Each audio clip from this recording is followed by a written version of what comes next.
출애굽기 25장 1절부터 2절까지의 말씀을 다 함께 봉독하시겠습니다. 야훼께서 모세에게 말씀하여 이르시되 이스라엘 자손에게 명령하여 내게 예물을 가져오라 하고 기쁜 마음으로 내는 자가 내게 바치는 모든 것을 너희는 받을지니라. 아멘. 저는 오늘 본문 말씀을 근거로 해서 내가 붙잡아야 할 것이라는 제목으로 함께 은혜를 나누도록 하겠습니다. 우리 함께 따라해 보실까요? 내가 붙잡아야 할 것. 저는 개인적으로 출애굽기와 민수기 말씀을 좋아합니다. 그래서 자주 묵상을 하곤 하는데요. 제가 이렇게 출애굽기 말씀과 민수기 말씀을 좋아하고 묵상하는 이유가 있는데요. 그것은 바로 우리가 신앙생활하면서 겪는 이 대부분의 일들이 이 두 책 안에 녹아져 있기 때문입니다. 먼저 출애굽기 말씀을 살펴보면 이스라엘 백성들이 어떻게 구원을 받는지에 대해서 설명해 주고 있습니다. 이스라엘 백성들이 애굽에서 430년을 살게 되는데요. 그때 애굽인의 종으로서 살아갈 때가 있었습니다. 너무나도 힘겨운 삶을 살아갔던 시절이었습니다. 이른 아침부터 늦은 저녁까지 열심히 일을 했지만 그들의 형편은 좀처럼 나아지지 않았습니다. 매일같이 반복되는 이 고난 속에서 이스라엘 백성들은 그제서야 하나님을 찾았다고 성경은 말씀하고 있는데요. 이와 같이 하나님을 찾으며 나아갔을 때 우리 하나님께서는 이스라엘 백성들을 긍휼히 여겨주셔서 이스라엘 백성들을 구원해 줘야겠다 생각을 하게 됩니다. 그래서 이 모세라는 한 사람을 세우셔서 애굽에 10가지 재앙을 내리시게 되는데요. 이 10가지 재앙이 내림으로 인해서 이스라엘 백성들은 애굽의 그 어떠한 신들보다 더 위대한 하나님을 만나게 됩니다. 그리고 이 10가지 재앙을 통해서 애굽 왕 바로는 더 이상 어쩔 수 없는 상황에 놓이게 되는데요. 그제서야 모세를 불러서 너는 이스라엘 백성들을 이끌고 나아가라 이 말씀을 명령을 하게 됩니다. 자, 이와 같이 큰 기적을 체험하면서 이 출애굽을 하게 되었던 이스라엘 백성들, 이 성경에는 나와 있지 않지만 그들은 어떤 마음을 가졌을까요? 와, 이렇게 전능하신 하나님을 붙잡고 삶을 살아간다면 우리는 더 이상 실패하지 않는 삶을 살아갈 수 있겠구나. 이제는 온전히 하나님만 섬기며 살아가야겠다. 이런 생각하지 않았을까요? 자, 우리가 인생을 살아가다 보면서 이 하나님을 인격적으로 만날 때가 따로 있습니다. 아무리 교회 안에서 자라난 모태 신앙이라 할지라도 하나님을 인격적으로 만날 때가 따로 있다라는 것입니다. 여러분, 그때가 언제일까요? 바로 인생 가운데 큰 고난이 찾아왔을 때, 또 우리 마음 가운데 공허함이 느껴졌을 때, 그때 우리는 하나님을 찾게 되는 것이고요, 하나님을 인격적으로 만나게 됩니다. 저 역시 그랬던 것 같습니다. 저는 하나님을 모르는 채 30년을 넘게 살아왔습니다. 그런 저에게 한 가지 꿈이 있었는데요. 어떤 꿈이 있었냐면은 이 사업을 하고 싶다라는 꿈을 가지고 있었습니다. 제가 사업을 하고 싶었던 이유는 단 한 가지였는데요. 돈을 많이 벌고 싶어서 그런 꿈을 꾸게 되었습니다. 여러분, 누구는 부모를 잘 만나가지고 특별히 하는 것도 없는데 모든 것을 다 누리며 살고 있습니다. 그런데 제 모습을 바라보니까 그렇지 못한 것이었습니다. 그래서 돈을 많이 벌고 싶었습니다. 돈을 많이 벌려고 하니까 사업을 생각하게 되었고요. 이 사업을 해서 돈을 많이 벌어서 이왕이면 52전에 은퇴해가지고 우리 사랑하는 아내와 더불어서 세계 곳곳에 다니면서 좋은 거 다 보고 맛있다는 음식 다 먹어보고 그렇게 인생을 살아가고 싶다라는 생각을 하게 되었습니다. 여러분, 어차피 한 번뿐인 인생인데 평생 직장에 매여가지고 일만 하다가 이 세상을 마감한다면 얼마나 슬프겠습니까? 그래서 저는 돈을 많이 벌어가지고 후회하지 않는 삶을 살아가고 싶다, 이런 생각을 하게 되었던 것입니다. 자, 그런데요, 우리네 인생이라는 것이 그렇게 호락호락하지는 않았다라는 것입니다. 저는 시작도 하기 전에 인생의 큰 패배를 맛보게 되었는데요. 외삼촌과 더불어서 제 명의로 이 사업을 시작을 했는데 그것이 잘 되지 않았습니다. 시작도 하기 전에 인생에 큰 고난을 맞아서 이 회사가 부도되는 그러한 일을 겪게 되었습니다. 저는 이렇게 인생의 끝자락에서 하나님이라는 분을 다시 한번 생각을 하게 되었고요. 그때 하나님을 찾았을 때 하나님께서는 제 인생에 오셔가지고 제가 하나님을 인격적으로 만나는 시간을 갖게 되었습니다. 제가 처음 만났던 하나님은 전능하신 하나님이셨습니다. 너무나도 어려운 상황이었는데요. 그때마다 하나님께 기도하며 나갔을 때 하나님께서는 이 환경의 문을 열어주시고 문제 해결을 하나하나 해주시는데요. 이런 하나님만 붙들고 있으면은 제가 실패하지 않는 인생을 살아갈 수 있겠다라는 생각을 하게 되었습니다. 그래서 제 나름대로 생각을 하게 되었는데요. 이제 하나님을 붙들고 삶을 살아가야겠다. 하나님만 잘 붙들면은 이제는 더 이상 실패하지 않는 인생을 살아갈 수 있겠구나라는 생각을 하게 되었습니다. 자, 그런데요, 우리가 인생을 살아가다 보면은 이 신앙생활을 하다 보면은 딜레마에 빠질 때가 있다라는 것입니다. 자, 우리는 분명히 고난 가운데서 하나님을 찾게 되었고요, 그 가운데서 기적을 행하시는 하나님을 만나게 되었습니다. 자, 그렇다면 우리 인생 가운데 더 이상의 고난은 없어야 되지 않을까요? 치료하시는 하나님, 전능하신 하나님을 우리는 경험하게 되었습니다. 그렇다면 더 이상 아픈 것도 없고 더 이상 슬픔도 없고 또 실패도 없는 삶을 살아가야 될 것 같습니다. 자, 그런데 우리의 인생을 살펴보니까 그렇지 않다라는 것입니다. 여전히 저희 삶 가운데 이 병은 있고 또 고난은 있고 어려움이 있다라는 것입니다.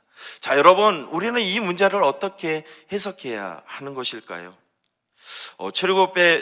출애굽했던 이스라엘 백성들은 숫곳이라는 곳을 지나서 비하 히롯이라는 곳에 도착하게 되었습니다. 이곳에 도착했더니 앞에는 홍해 바다가 쫙 펼쳐져 있고요, 뒤에는 뒤늦게 후회했던 애굽왕 바로가 보낸 군사들이 쫓아오고 있었습니다. 앞으로 더 이상 나아갈 수도 없고 뒤로 물러설 수도 없는 절대절명의 위기 가운데 놓여지게 되는데요, 그때 이스라엘 백성들은 모세를 향해서 이렇게 원망하고 있습니다. 왜 우리를 애굽 땅에서 건져내어 이곳에서 죽게 하느냐? 이와 같이 불평하는 것을 볼 수가 있습니다. 자, 이와 같이 불평할 때 우리 모세는 이 이스라엘 백성들에게 이렇게 선포를 하고 있는데요, 우리 출애굽기 14장 13절 말씀 함께 살펴보도록 하겠습니다. 모세가 백성에게 이르되 너희는 두려워하지 말고 가만히 서서 야훼께서 오늘 너희를 위하여 행하시는 구원을 보라. 너희가 오늘 본 애굽 사람을 영원히 다시 보지 아니하리라. 모세가 하나님께 기도할 때 하나님께서는 그에게 가지고 있는 지팡이를 높이 들라고 이야기를 하십니다. 그리고 바다를 향해 쭉 뻗으라 말씀하십니다. 그와 같이 순종하며 나갔을 때 이 홍해 바다가 쫙 갈라지는 기적이 일어나게 되는데요, 성경 말씀을 살펴보니까 그냥 갈라진 것이 아니라 그 물이 갈라져서 좌우에 벽이 되었다고 성경은 말씀하고 있습니다. 여러분, 그 기적과 같은 상황 속에서 이 홍해 바다를 건너가는 이스라엘 백성들 어떤 생각을 했을까요? 우리 조상 아브라함에게 허락하셨던, 우리 조상 이삭에게 말씀하셨던, 우리 조상 야곱에게 약속하셨던 그 젖과 꿀이 흐르는 가나안 땅에 들어가겠다, 이런 생각하지 않았을까요? 자, 그런데 그들이 만난 것은 젖과 꿀이 흐르는 가나안 땅이 아니었다라는 것입니다. 이 풀 한 포기 찾아볼 수 없는 광야를 만나게 되었다라는 것입니다. 가도 끝이 없습니다. 태양빛은 너무나도 뜨겁고 마실 물도 없습니다. 손에는 진보다리 들고 이렇게 걸어가는데 사흘길이나 걸어가는데요, 그러는데도 불구하고 물을 찾아볼 수 없었다라는 것입니다. 자, 이전에 그렇게 가깝게 느껴졌던 하나님이셨는데요, 지금 이 광야길을 걸어갔을 때는 더 이상 하나님의 임재를 느낄 수가 없고 하나님을 경험할 수 없게 되었다라는 것입니다. 자, 이스라엘 백성들 입장에서 살펴보니까 도무지 이해할 수가 없습니다. 지금 이스라엘 백성들이 하나님을 찾았던 이유는 단 한 가지였는데요, 그것은 무엇이었느냐? 인생이 고달프기 때문에, 그 고달픈 인생 때문에 하나님을 찾고 하나님을 구했다라는 것입니다. 자, 그런데 하나님을 인격적으로 만나고 났는데도 불구하고 그들의 삶은 여전히 고난 가운데 있게 되었다라는 것입니다. 여러분, 이스라엘 백성들은 이 고난을 어떻게 해석해야 하는 것일까요? 그들 입장에서 바라본다면 애굽에서 받았던 고난과 이 광야에서 받는 고난 별반 차이가 없는 것 같아 보입니다. 똑같이 죽을 만큼 힘든 고난이었다라는 것입니다. 자, 그래서 이스라엘 백성들은 하나님을 향해서 원망하게 되는데요. 우리 출애굽기 17장 3절 하반절 말씀 같이 살펴보도록 하겠습니다. 그들이 모세에게 대하여 원망하여 이르되 당신이 어찌하여 우리를 애굽에서 인도해 내어 우리와 우리 자녀와 우리 가축이 목말라 죽게 하느냐. 자, 이스라엘 백성들은 지금 철저하게 자신들의 입장에서 문제를 바라보고 있습니다. 그러다 보니까 애굽에서 만났던 이 고난, 애굽에서 만났던 고난과 이 광야에서 만났던 고난이 똑같아 보인다라는 것입니다. 자, 그런데요, 이 조금만 더 높이 올라가서 시선을 높이 올라가서 하나님의 눈으로 이 고난을 쳐다보면 이 똑같은 고난이 아니었다라는 것입니다.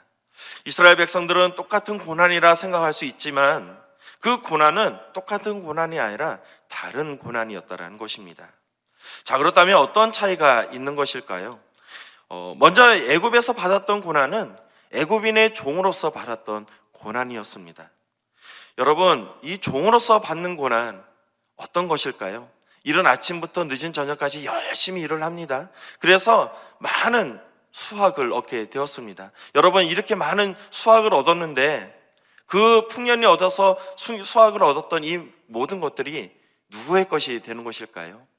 종은 아무리 열심히 일한다고 해가지고 그것이 내 것이 될 수 없다라는 것입니다. 결국 내 모든 수고의 노력은 누가 가져가느냐? 주인이 가져가게 된다라는 것입니다. 자, 우리는 인생의 성공을 위해서 삶을 쫓아가고 있습니다. 어떻게 하면은 더 많은 것을 가질까?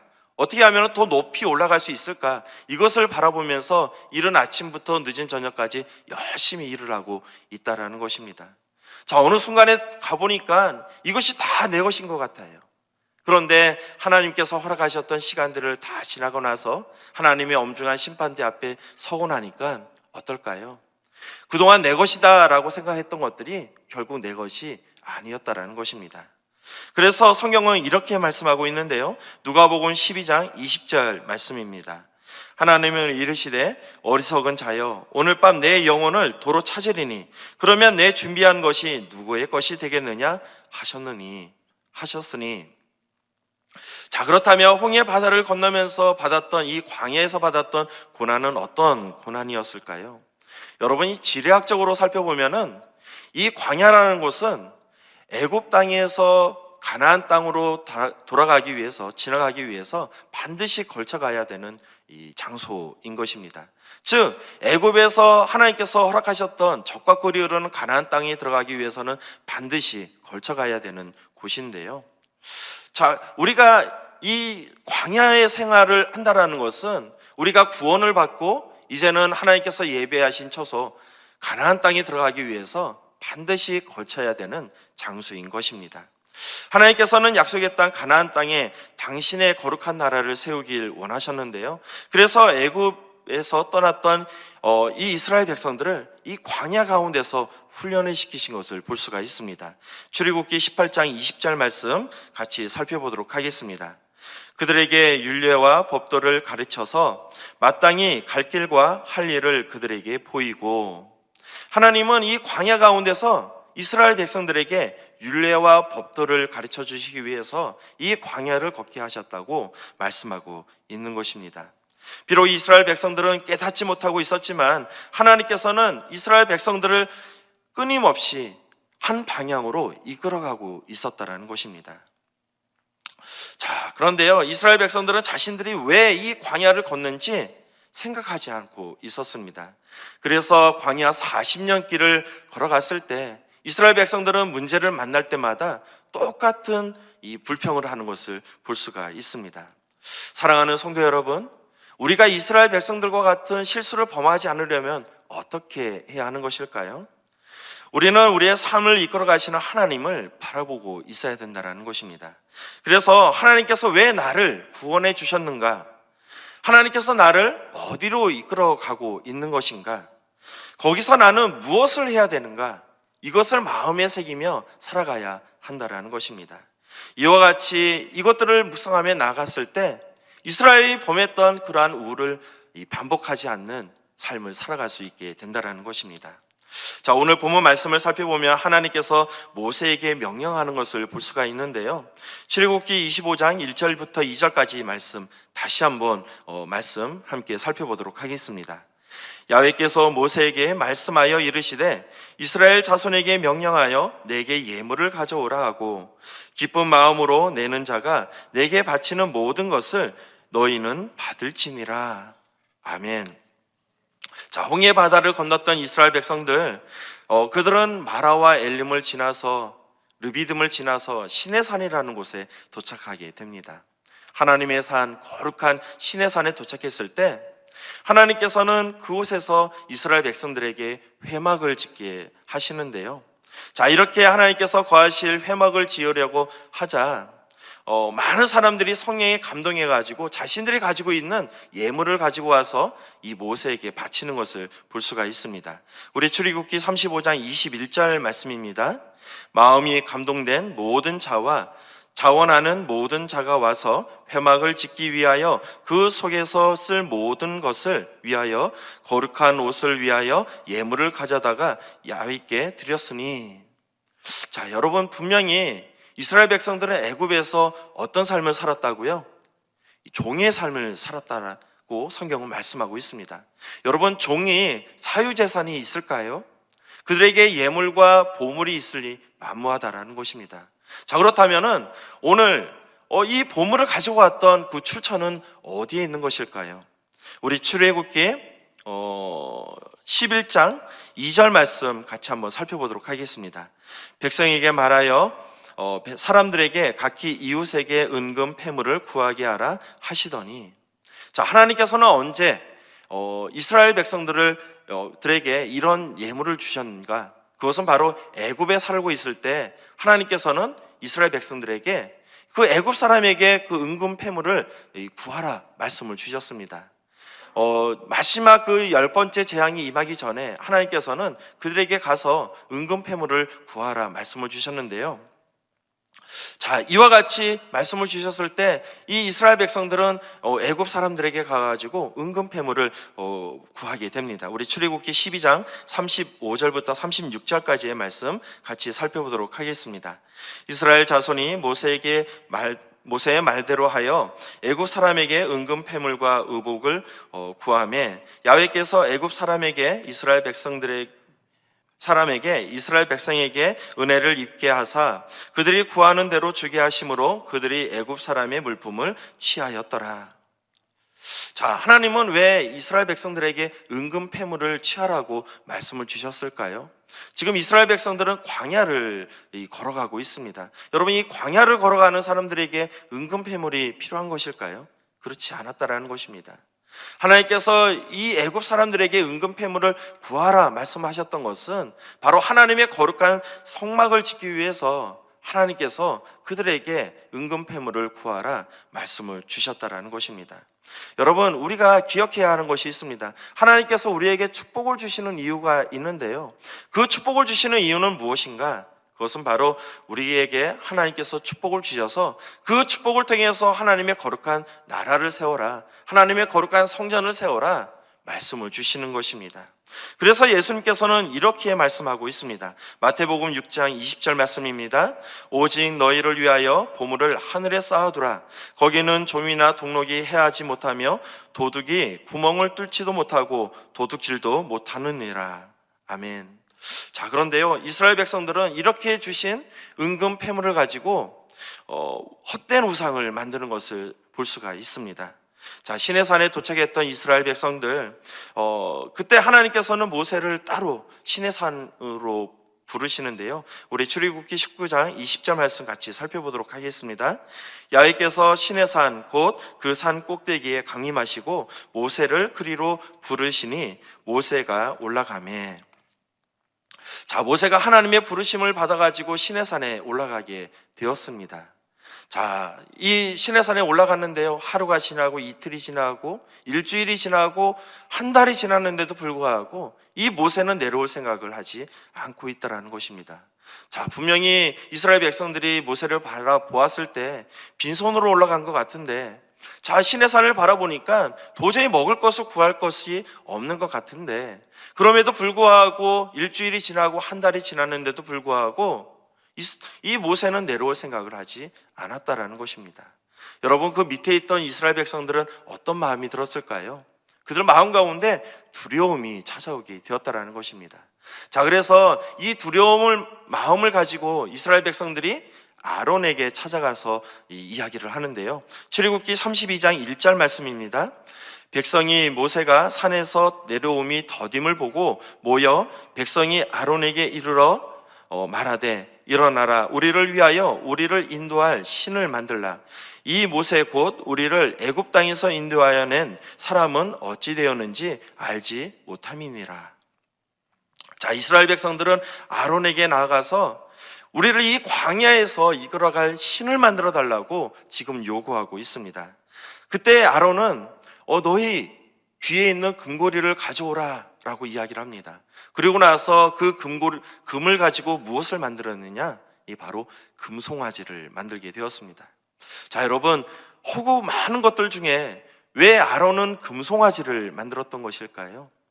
자, 애굽에 보면은 아피스라는 신이 있는데요. 그 소는 어떤 신이냐 하면은 황소 신입니다. 황소 하면은 여러분 어떤 생각이 먼저 드시나요? 이 황소는 농사할 때 꼭 필요한 짐승입니다. 그렇기 때문에 이 황소 하면은 이 재산과 또 이 힘을 상징하게 되는데요. 그래서 이 아피스 신은 부와 또 이 권력, 힘을 상징하는 신으로 통하게 됩니다. 자, 오늘날에도 이 황소는 비슷한 이미지로 쓰임을 받고 있습니다. 저 미국의 월가나 아니면 우리 여의도의 그 금융가에 보면은 황소가 이루고 있는 것을 볼 수가 있는데요. 그것은 무엇이냐면은 힘과 권력 또 부와 명예를 상징하기 때문에 이런 황소를 숭배하고 있는 것입니다. 자, 지금 아론은 이 금을 가지고 금송아지를 만들었는데요. 자, 그 이야기는 무엇이냐면은, 자, 여러분은 애굽 땅에서 이끌어낸 신이 있는데 그 신은 무엇이냐? 이 바로 여러분 재물과 그리고 권력입니다. 여러분을 구원한 것도, 그리고 앞으로 여러분의 인생을 이끌어가는 것도 이 부와 명예입니다. 힘입니다. 그러니까 이것을 숭배하십시오라고 이야기를 하는 것과 같다라는 것입니다. 자, 여러분, 우리는 교회에 나와서 열심히 예배를 드리며 삶을 살아가고 있습니다. 자, 그런데 우리는 하나님을 더욱더 의지하는 것이 아니라 이 통장에 있는 잔고를 보면서 마음이 더 안도감을 가질 때가 있고요. 또 우리 사랑하는 자녀들 온전히 하나님께 내어 맡기며 하나님께 쓰임받는 인생을 살아가고 싶다, 이런 마음도 있지만은 한편으로는 어떤 마음이 있느냐? 좋은 대학 들어가고 좋은 직장에 들어가서 이제는 평안한 삶을 살아갔으면 좋겠다, 이런 마음도 가지고 있다라는 것입니다. 그래서 우리 사랑하는 자녀들에게 어떻게 하면은 더 많은 물질을 남겨줄 수 있을까? 어떻게 하면은 더 많은 것들을 물려줄 수 있을까? 우리는 이런 생각을 하면서 살아갈 때가 있다라는 것입니다. 자, 여러분, 오늘 두 이스라엘 백성들의 삶을 볼 수가 있습니다. 하나님께서 주셨던 이 물질을 가지고 하나님을 기뻐하시는 성전을 세우는 사람이 있는가 하면, 어떤 사람은 그 물질을 가지고 자신만의 우상을 만들며 살아가는 사람도 있었다라는 것입니다. 사랑하는 성도 여러분, 어떤 삶을 살아가길 원하십니까? 무엇을 선택하길 원하십니까? 이 시간 결단하시면서 오직 하나님을 붙들며 삶을 살아가겠노라 결단하시며 나아가는 저와 여러분 되시기를 주님의 이름으로 축원드리겠습니다. 아멘. 기도하시겠습니다. 사랑과 은혜가 충만하시고 하신 아버지 하나님, 오늘 하루도 세상 의지하며 세상이 주는 즐거움에 마음 뺏기지 않도록 아버지 하나님 붙들어 주시고 축복하여 주시옵소서. 그래서 더 이상 세상을 의지하며 살아가는 것이 아니라 오직 하나님만 의지하며 삶을 살아가는 우리가 될 수 있도록 하나님 복을 내려 주시옵소서. 한 번뿐인 인생입니다. 그저 그러한 삶을 살아가는 것이 아니라 오직 하나님께 쓰임받는 인생을 살아갈 수 있도록 축복하여 주시옵소서. 오늘도 귀한 헌물을 가지고 나온 우리 성도님들 계십니다. 아버지 하나님, 우리 성도님들을 기억하여 주시고 축복하여 주시옵소서. 또한 아버지 하나님, 오늘 우리 황선욱 담임 목사님과 또 우리 이영훈 대표총회장님, 또 우리 주의 종들 아버지 하나님 삶 가운데 늘 함께하여 주시고 영혼을 살리는 귀한 사역이 될 수 있도록 기름 부어 주시고 더욱더 하나님께 쓰임받는 인생이 될 수 있도록 붙들어 주시옵소서. 아버지 하나님, 새벽을 깨워 예배를 올려드린 우리 성도님들 계십니다. 세상이 감당할 수 없는 믿음을 더하여 주셔서 언제나 성령 하나님과 동행하는 삶을 살아가게 도와주시고 매일같이 하나님 은혜 가운데 매일같이 기적적으로 쓰임을 받는 우리가 될 수 있도록 복을 내려 주시옵소서. 예수 그리스도의 이름으로 기도드리옵나이다. 아멘. 하늘에 계신 우리 아버지여, 이름이 거룩히 여김을 받으시오며 나라가 임하시오며 뜻이 하늘에서 이루어진 것 같이 땅에서도 이루어지이다. 오늘 우리에게 일용할 양식을 주시옵고 우리가 우리에게 죄지은 자를 사하여 준 것 같이 우리의 죄를 사하여 주시옵고 우리를 시험에 들게 하지 마시옵고 다만 악에서 구하시옵소서. 나라와 권세와 영광이 아버지께 영원히 있사옵나이다. 아멘. 할렐루야. 오늘 귀한 말씀 허락하신 우리 하나님께 영광의 박수 올려드리겠습니다. 자, 이 시간 우리 기도하는 시간입니다. 나라와 민족을 위해서 기도해 주시고 우리 교단을 이끌어 나가시는 이영훈 대표총회장님, 그리고 우리 교회를 이끌어 나가시는 우리 황선욱 담임 목사님을 위해서 함께 기도해 주시기 바랍니다. 또한 성령 충만과 개인 문제 해결과 또 오늘 주신 말씀을 생각하면서 우리 주여 삼창하시 함께 기도하시겠습니다. 주여, 주여, 주여.